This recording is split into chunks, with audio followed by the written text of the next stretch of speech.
Today's show is supported in part by Liberty Magic. They're presenting Nicole Cardoza in Revival, and you can catch this performance through November 30th. And you can expect a lot more than a few tricks because this is a narrative-driven magic show. Nicole reflects on the magic of her ancestry to remind us that there's magic in all of us. She is bringing joy, imagination, and whimsy to the stage, all while blending storytelling with her illusions. This brand new tour is coming to Liberty Magic, Pittsburgh's premier speakeasy theater dedicated to the art of elevating magic. And if you're feeling extra adventurous, be sure to book a Skeleton VIP ticket. This gets you front row seats plus an exclusive meet and greet after the show. Get your tickets at trustarts.org/magic before they disappear. Today's episode is supported by AIDS-Free Pittsburgh. There are more than 5,000 people living with HIV in southwestern Pennsylvania, and the Ryan White HIV/AIDS program provides support services to help them get the care they need. That includes assistance with things like healthcare, medications, housing, transportation, food, and treatment for substance use disorders. Visit AIDSfreePittsburgh.org to learn more.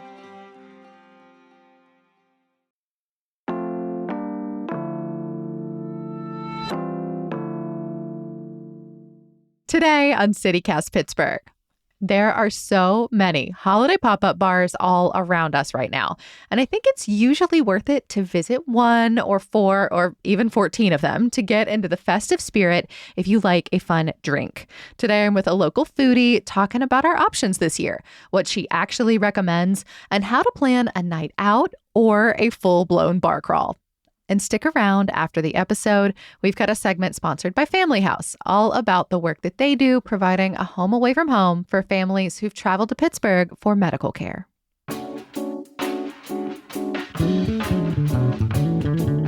It's Thursday, November 20th. I'm Megan Harris, and here's what Pittsburgh's talking about.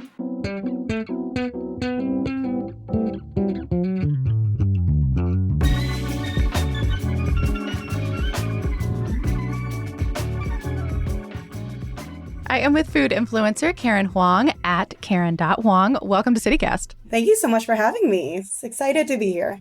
I have heard that you have some weekend plans to head out to some holiday pop-up bars. What makes a good one for you? So for me, a few different factors. I love cocktails, have been to some of the top 50 best cocktail bars in the world. So I take cocktails very seriously. Okay, flex. Just, the other week I was at Lady B, which is number 13 in the world in Lima, Peru. No big deal. Anyways, but okay. So cocktails are important to me. And in my head, there's like 3 tiers of cocktails, right? So bear with me as I explain them. Tier 1 is easy stuff I can make at home that I wouldn't necessarily buy when I'm out. And that's not to say they're not good. Like, I love a good whiskey ginger. I love a good amaretto sour. But you can make that at home, right? I'm feeling very seen right now. Please keep going. So that's kind of like tier 1 of cocktails for me. Tier 2 is like you get a little bit more complex, right? Maybe it's using ingredients you don't have at home. Like, who has triple sec at home? Realistically, I do. Actually, I have triple sec at home. I won't mess with bitters though. That's beyond my ability level. Oh yeah, I don't know how to do that. One time I bought Cointreau for a cocktail and I used literally 5 tablespoons, and I was like, what do I do with the rest of this bottle now? You give it to a friend. That's what you do. Yes. Or you drink the exact same cocktail for forever. Mm-hmm. So tier 2 is maybe a little bit more complex, maybe a few more ingredients. But tier 3 for me is the holy grail. This is techniques that you just cannot do at home. I wouldn't even know where to begin. I do not know how to milk clarify things. I don't know how to force carbonate things. I don't know how to fat wash anything. You cannot make this at home. So tier 3 is the holy grail of cocktails for me. So I look for quality of cocktails. And like I said, all the different tiers, in my opinion, have their place and their time. That is not to knock any of them. They're all delicious in their own ways. But I look at can I make this drink at home easily? And if not, I should just buy it when I'm out. So look at cocktails. No, I feel like I take sort of a similar tack anytime I go to a restaurant of any kind, or a bar, a lounge, whatever. If I can do this at home, but if I can't, then it becomes a lot more attractive to me. Though it's fascinating to me for you to start this from a place of, I love a good cocktail? Because I'm going to be honest, I think most holiday pop-up bars, the cocktails are not always great. I wholeheartedly agree with you. I think many places they're like a tier 2 max. And once again, that is not to shit on anyone, right? Like I said, sometimes a girl wants a rum and coke, and that is completely fine. But you need, like, if it's served in a holiday glass, are you more forgiving? Yes, that is correct. You know, presentation is part of it, right? So you got okay, so maybe there's a tier drinks. 4 to this, or at least like an adjacent, like a lateral add-on or something to your rubric here, that like ambiance and effort and presentation is maybe part of the calculation too? No, it's definitely part of it for sure. Also decorations, right? Like some places you walk into and it's like a pop-up and there's like 5 balloons. And you're like, why did I come? I came for the ambiance. I came for the pictures. I came with the girls for a girls' night out. It's not giving. Yeah. So I look at decorations and just effort. I think it's so apparent when you can tell if a pop-up of any sort is just kind of like a crappy money grab versus like, okay, we actually care about this. We tried really hard. We didn't just do this like the night before. Here's how beautiful it is. So I mostly look at drinks, like quality of drinks and decorations, and that's just my hot take. How do you decide which ones to go to? Because most of us really only have like Instagram or like their press photos and stuff like that to judge this stuff.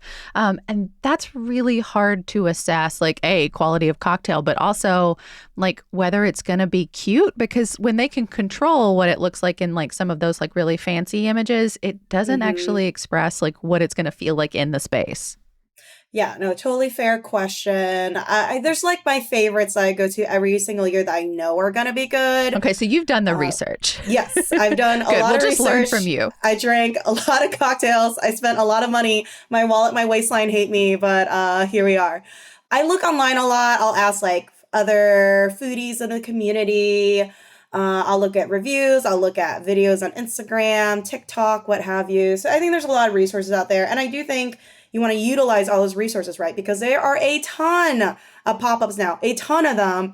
And some of them are, you know, sometimes you can't do a crawl because they're not near each other. Where are you crawling to? You're getting in an Uber and driving 30 minutes? That's wild. Crawl is a loose term sometimes. Yes. Yeah. You have to like pick and choose. And I do think a lot of places have jumped on the holiday pop-up bar bandwagon, which makes it a little overwhelming, at least to me. I mean, we always publish a roundup, like a bunch of them, like as many as we can find. Last year, it was like over 20 spread all across the city, a little bit outside the city. I guess I'm wondering, like, do you think that the trend is still high, like that the hype is still there, or are we like coming off of it, or are they just have some of these not announced yet? And maybe we will have that many more before the season's over. Yeah, good questions. I do think some of them have not been announced yet, or maybe people are putting the final touches on it. I know I got invited to a preview of this place called Low Key Taco, like all the way out, I think in like the Robinson area. And I was like, oh, a taco place doing I'll go. All the way out at Robinson. I know. So far, right? Oh, crossing a bridge and a river. My goodness. You have to really want it. That's true. If it's worth the effort, I will leave the city. Where would you say you fall in terms of like how to experience them? You know, do you recommend trying to do like 4 or 5 in an evening? And I'm keeping in mind that people might have to share a cocktail at that point because that's a lot of alcohol. Or do you suggest more to spread out your visits like over the course of the season? I think it's fun to spread it out with possible. You know, it's like nice to have something to look forward to on the weekend or even just like a weekday after work, you know. I'm a weekday person. I like because it just adds a little like holiday spirit at the end of whatever. Yes. I love CityCast. You're amazing. It's the best place to work. However, if you're like grumpy at the end of your workday, like it's a nice thing to look forward to. Yeah, agreed. And I really like spreading out in terms of going to like pop-up bars in general, restaurants in general, because sometimes it is batshit insane on the weekends, right? Like it is crazy, it's packed, everyone's bumping into each other. Sometimes weekdays are the way to go. Like I went on a very mini Halloween pop-up bar crawl with some friends in October, and we went on Wednesday. It was amazing. It was dead. We could talk with the staff. We can chit chat. It doesn't take a million years for your drinks to come out. You're oftentimes the most rowdy people in there, or sometimes the only people in the bar. So I am a big advocate for going on a weekday. Okay, you like a dead holiday pop-up. I'm learning a lot about your personality, Karen.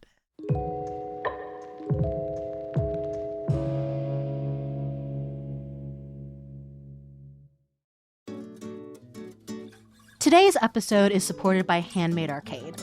Our whole team loves shopping local, and one of our go-to events is back. Handmade Arcade's Holiday Market returns to the David L. Lawrence Convention Center in downtown Pittsburgh on December 5th and 6th. Pittsburgh's largest handmade shopping event is celebrating its 21st birthday, and you're invited to join the fun.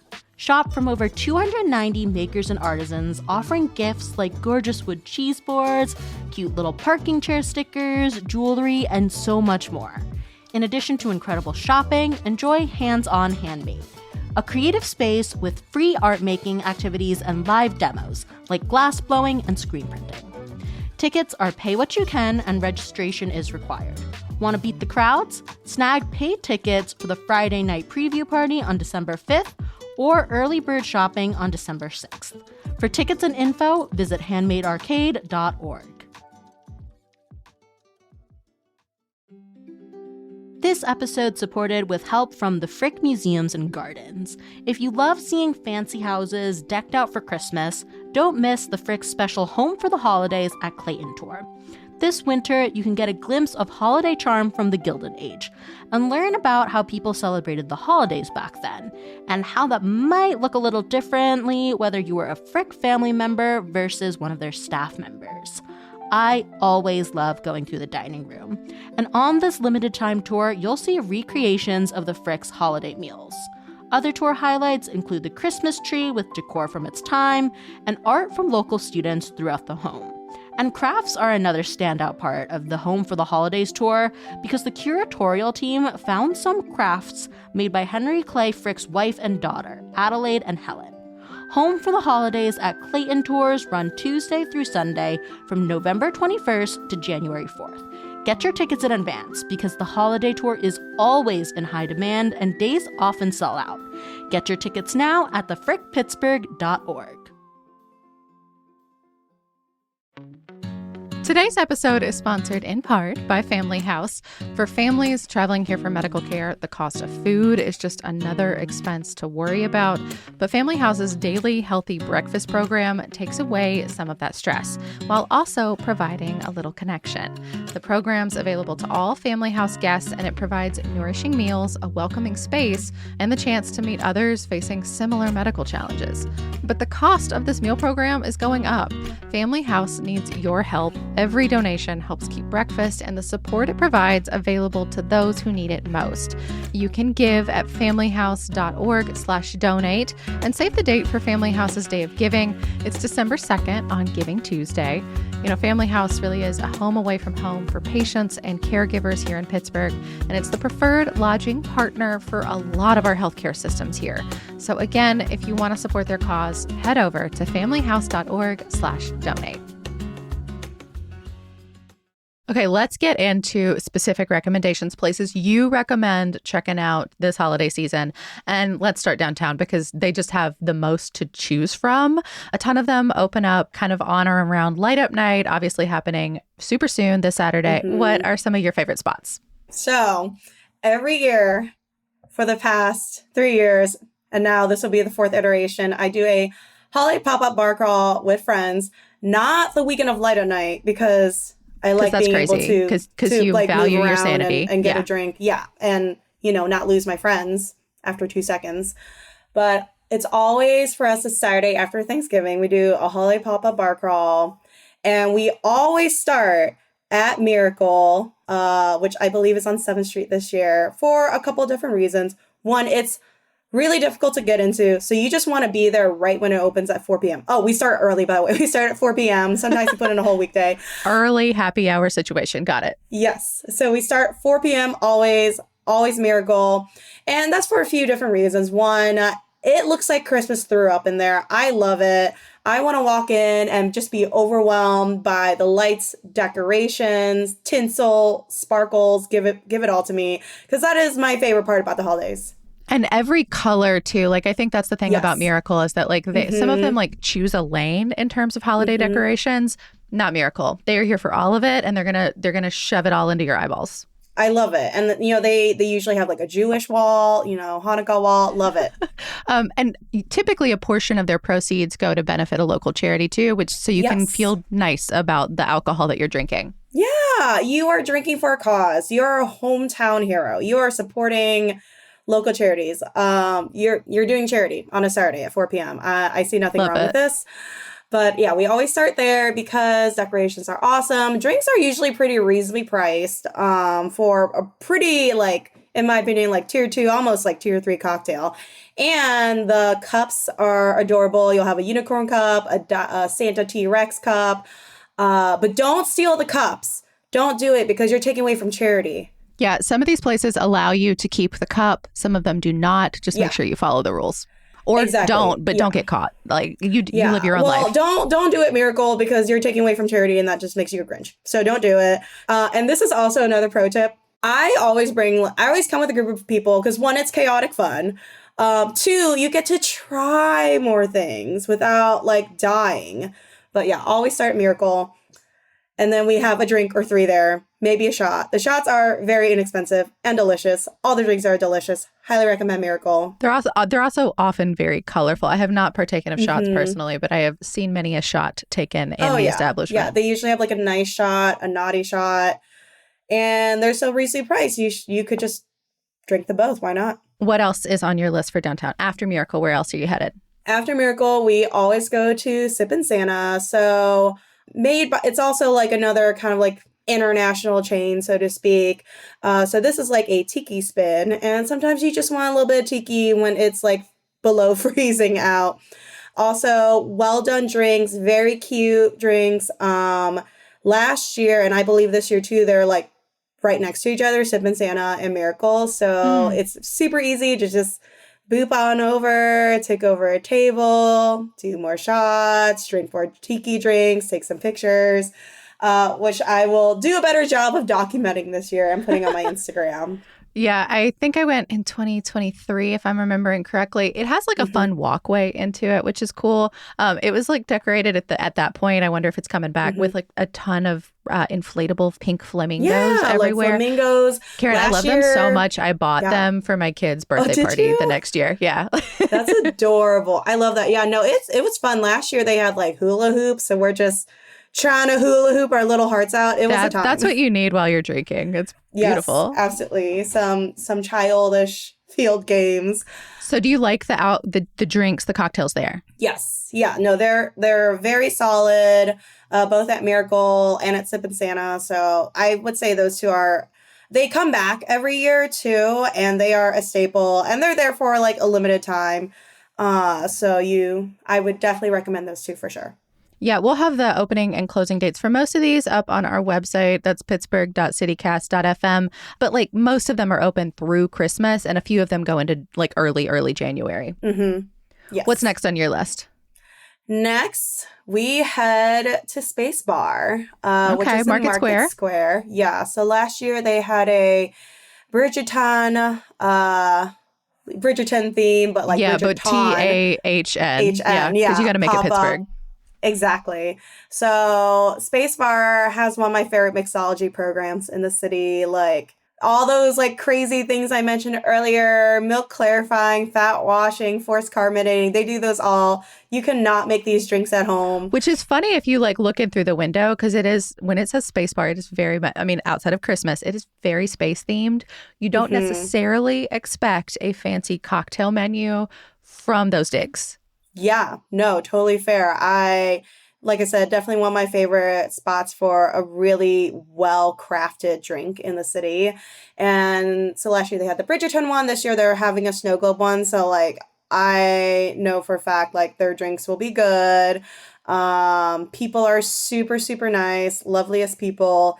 And it's comfy seating in there. What else can you ask for? But yeah, so we will be heading there. I'm excited about the curling. There is allegedly try your own curling situation this year. At minimum, this sounds like amazing people watching. Yes, agreed. Yeah, because they have their snow globe pop up, and then they're using They're doing some other kind of event. I believe it's called like, what is it? Like Yinzer Wonderland or something.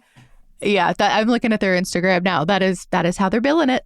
And then after that, we usually head over to the Industrialist because they, on their second floor of their hotel, they have a pop-up usually, and it's like very spacious, which is pretty nice. I feel like maybe not a lot of people know it's there because it's on the second floor, but it's pretty chill there usually. I remember it being a little crazy last year actually, but usually it's pretty chill. It depends on when you go, like, because the Yes, Industrialist, for like sure. their main floor has like the Rebel Room, their like regular like hotel, restaurant, and bar, which is very good. But the second floor becomes like the thing that they decorate for specialty stuff, for events. It can be totally over the top on the years what they want it to be. Yeah, so that's always a solid choice. They usually have pretty solid drinks. I know last year they had snacks, which is always a good thing when you are crawling to many places. Looks like it's 90s inspired this year. Yeah, let me look actually. I'm going to a little preview of it on tomorrow. I think it's like Atomic Tinsel Cocktail Club is the theme. So, we'll see. It'll pop up on my Instagram. We'll see what it looks like. I'm curious. Definitely. And there's a few more there downtown. Is there any one or two or three that you recommend that's maybe a little bit further afield? I really like the Omni William Penn's pop-up. That's like I love that you were like very... further afield. I'll go the next street over downtown. Yeah, just one street. So I usually like the Omni William Penn just because it is very well decorated. The drinks are a little bit on the sweet side, so maybe that's not your thing. I could usually only have like a couple there, but pretty presentation and super gorgeous inside. It's like bubblegum pink Christmas. Like everything's very baby blue, lots of clouds, like lots of glitter. They lean really hard into that. They will also, because that was the last place I went last year, Karen, they gave me like just a standard glass of wine with a little bit of like swirly glitter in it. And I was like, thank you. I just needed something more straightforward to end my night. I love that. Yeah, so I'm going to preview that tomorrow too. It's supposed to be Glitzmas Bar. So we shall see. We've been told to wear pastels. So I'm anticipating lots of pastels. And like, if that's, that's like a slightly different vibe than some other places. But I love the girliness. I love the pink. I love pastels. So I'm here for it. I know we just met, but I really do think it might be perfect for you. Like we said, there are a ton of these things, I think 15 and counting, that we've heard of, and we will keep updating our list as more and more of them pop up. You can find that at pittsburgh.citycast.fm. Karen, thank you so much for helping us figure out which ones to go to. Yeah, no problem. Thanks so much for having me. You can follow Karen at karen.huang on Instagram to see what she's drinking at all the local holiday pop-up bars. And do not go anywhere. In just a second, we've got a segment sponsored by Family House. Executive producer Mallory Falk is talking to their director of development about how they're supporting families who come to Pittsburgh for medical care. Hey, executive producer Mallory Falk here. I am so thrilled to be talking today about Family House. This organization has really been a lifeline for families who come here to Pittsburgh for medical care. It provides them with an affordable, welcoming place to stay when they need it most. And with their Day of Giving coming up on December 2nd, I am talking with Director of Development Sarah Serace about how your support helps families feel cared for and at home in the middle of a medical crisis. Sarah, thanks so much for being here.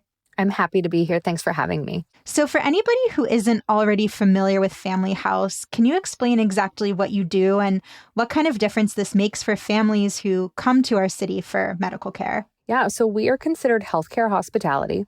Really, all that means is we kind of function like a hotel. We kind of function in our old days like a bed and breakfast, but we aren't operating like a hotel. We're just in the shell of an old one. We are in the former Courtyard Marriott in Shadyside, but for families who come to Pittsburgh for medical care, we offer lodging, so rooms at various sizes, a healthy breakfast every day in our daily healthy breakfast program. Our rates are lower than hotels. We don't have the hotel tax.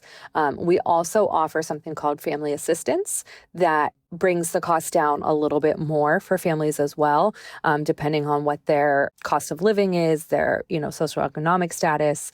And then we have a social worker on staff who also does programming. We have therapy dogs. We have volunteers make dinners. So it really is meant to be a welcoming, comforting space when you're potentially having, a big crisis in your family.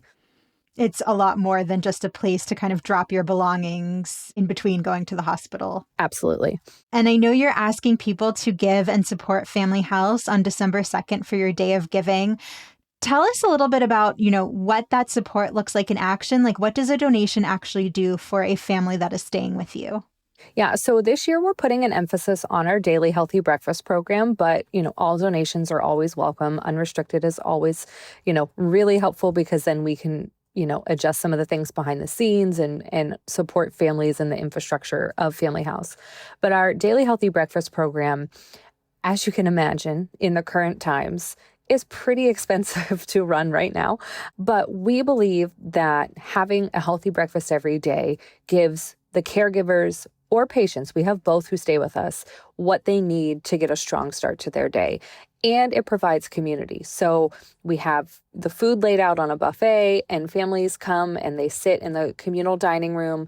A lot of guests will meet people from other places that are going through a similar journey. So not only are we providing sustenance, but we're also giving them opportunity to connect and find support and just feel like they aren't alone at this, very scary time in their lives. What have you heard from people about what having this program as part of their stay means to them? When you're in a situation like that, caring for yourself sometimes can be the last thing that you think about because you're so focused on your loved one who is getting the medical care. And for a lot of our guests, they're from rural Pennsylvania, they're from other states. They don't have to navigate the city to find something to eat. They don't have to add it to their list of, I gotta fuel myself today. It's right there in the lobby. As soon as they come downstairs, we have some grab and go options if they are in a rush. But, we hear that it's just, as like a lot of our services, it's lifting a stress, lifting a burden off of their shoulders, off of their mind. And then again, they're in a place where they see they're not alone. And there are all these other families that are going through similar or still different, but similar circumstances. So for anybody who's listening, hearing about the work you do and thinking, I would love to help in some way, whether that's donating, volunteering, just spreading the word, what is the best way that people can get involved with Family House? Absolutely. We'll have an online component to giving on Giving Tuesday. If you come to the familyhouse.org page, there'll be a big button to donate. Anything is welcome because, again, we know that $5 makes a difference too, whatever amount people can give. But if you're in a place where it's giving your time or your talent is what you have and maybe not money, you can volunteer. You can email through development@familyhouse.org and we can connect you to our volunteer coordinator. We have house volunteers. We have dinner volunteers. We have volunteers come in and bake during the day. We also take pantry and hygiene item donations. So again, we can do drives and collect things like that. So there's really a lot of different ways to be involved that can really impact the guests who are staying with us. Sarah, thank you so much for sharing. No problem. Thank you so much for having me. And you can be part of Family House's Day of Giving on December 2nd by visiting familyhouse.org and clicking the donate button. Every donation, big or small, helps provide care, comfort, and community for families who need it most. We will also have that link in the show notes, so you're just a click away. That is all for today here on CityCast Pittsburgh.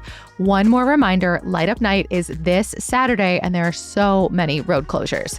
The one bar we talked about, Space Bar in Market Square, they're actually hosting a ton of family-friendly stuff every weekend through the holidays, thanks to one of those downtown placemaking grants leading up to the NFL draft. So if you've got kids in your life and you're looking for something to do, maybe add that one to your list. You can support us by becoming a CityCast Pittsburgh neighbor. You can find all the details at membership.citycast.fm. We'll be back tomorrow with more from around the city. We'll talk to you soon.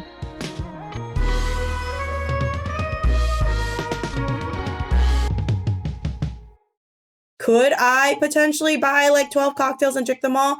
Do I want to? Debatable. Guess what? CityCast has some news. I'm Sean McPherson, the host of CityCast Twin Cities. And I'm Jane Sihu, and I'm the host of CityCast Seattle. Hey, if you have a friend in one of our cities, can you text them for us? Yeah, something, simple like, hey, how's that rash doing? And do you listen to podcasts? Because I have one you're definitely going to like. After that, tell them that CityCast has helped you become more informed, more involved, and more connected to your amazing city. We're going to help that person you know in Seattle who's been trying to make friends. And we're also going to do that for that guy you only kind of knew in college who moved back to the Twin Cities after graduation. Don't we all have that guy? Yeah, and usually that guy is named Todd. So did you text them yet? Jane, let's just wait a minute. We don't want to rush anybody. We'll do a little small talk.